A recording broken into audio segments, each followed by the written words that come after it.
You know that story we all learn about the invention of farming? That it was one of humanity's single greatest achievements? Well, what if I told you that story is almost completely wrong? Today, we're digging into the real story of how we learned to feed the world. And trust me, it's not the one eureka moment you might be thinking of. Okay, so let's start with the big question, right? Where did it all begin? If you had to point to just one spot on a map, the true cradle of agriculture, where would that be? Well, it turns out that's the wrong question. It's totally based on a myth. See, the idea of a single invention in a single place just misses the point. It misses the widespread, incredible genius of our ancestors. And the real story? Oh, it's way more creative and, honestly, a lot more impressive. So to really get this, we've got to shift our thinking. We need to move from this idea of a sudden invention to a much more gradual process of cultivation. This wasn't a light bulb switching on. Nope. This was more like a slow dance of discovery between countless communities and the plants right in their own backyards, happening all across the globe. All right, our first stop is a place you've probably heard of, the Fertile Crescent. This is the story of how people in the Near East figured out how to harness the power of grains, how they conquered these really harsh seasons and, in the process, mastered the game-changing art of storage. So, deep in what we now call Syria, there was this humble wild grass called einkorn, and it was about to change everything. In this land of rolling hills and really dramatic seasons, early communities looked at this plant and saw its potential. And that began a relationship that would literally shape the course of human history. Now, you might be wondering, how on earth do we know any of this? Well, archaeologists are basically detectives for the deep past. They find all these clues, like huge stashes of stored grain, the heavy grinding stones people use to make flour, and, this is the coolest part, they can actually see the seeds themselves changing over thousands of years. By picking the biggest and best grains to plant next season, humans were, for the first time, actively shaping the evolution of another species. How amazing is that?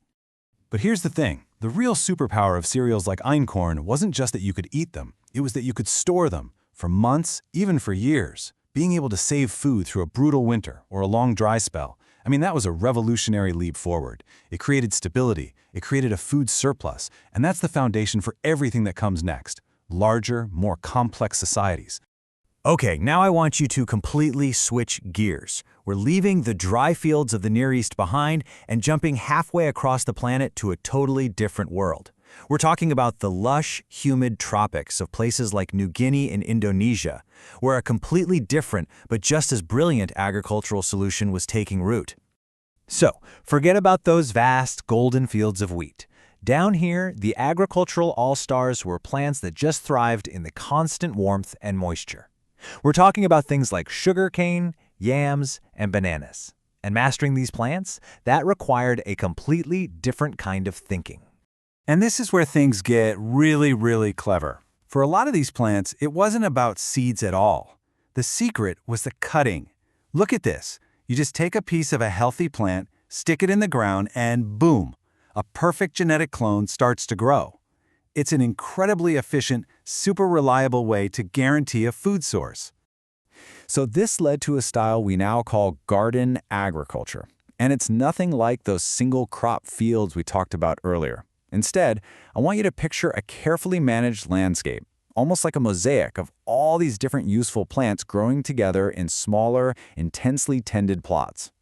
And get this, these weren't crops that just spread slowly across the land. No, these were world travelers.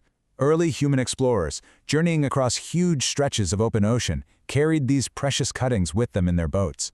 They established new gardens on every single island they reached, literally spreading life across the Pacific. So there you have it, two completely different systems born from two completely different environments. On one side, you've got seasonal grain farming, and on the other, year-round garden agriculture. Let's put them side by side and see just how these two brilliant solutions really stack up. And this table just lays it all out so perfectly. You can really see the contrast. Over on the left, you've got the seasonal rhythm of cereal farming, right?